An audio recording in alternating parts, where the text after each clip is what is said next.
नमस्कार बे पोट्यो, आम्ही आलो न्यू इंग्लिशची फेमस लस्सी प्यासाठी. पवन भाऊची लस्सी बंद्या महाराष्ट्रात प्रसिद्ध आहे. ह्या न्यू इंग्लिश मधून जे पोट्टो शंभर शिकलो असन की एकही असं नसन का इथं लस्सी पेली नसन. पहिले पवन भाऊचे वडील गोले विकत होते.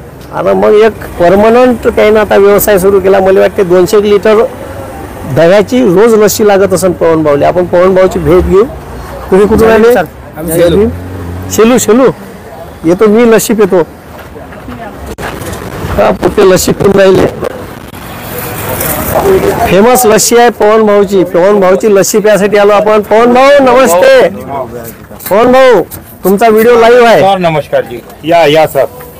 हे आहे आमचे पवन भाऊ. न्यू इंग्लिशचं छटाकभरच दुकान आहे, पण पवन भाऊचा स्वभाव ह्या 2 किलोचा आहे.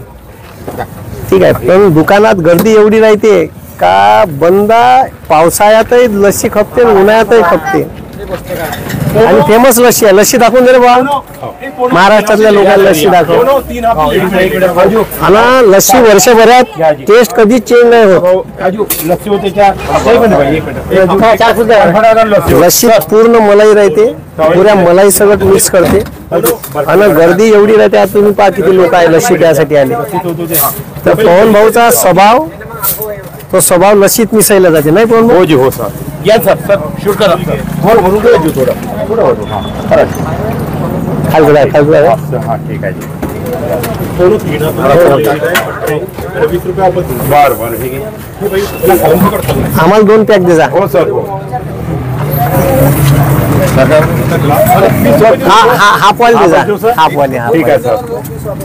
सर आईस पाहिजे का बघा बरं. हो सर दुसरी. एक नंबर. तर नक्की भेट द्या वर्धेच्या न्यू इंग्लिश स्कूल समोरच्या पवन भाऊच्या लस्सीला. तसं भेट द्यायची वर्धेतल्या लोकांना सांगायचं काम नाही, पण वर्धेत आले तर कधी इच्छित लस्सी पेजा. थांबतो. धन्यवाद. जय हिंद, जय महाराष्ट्र.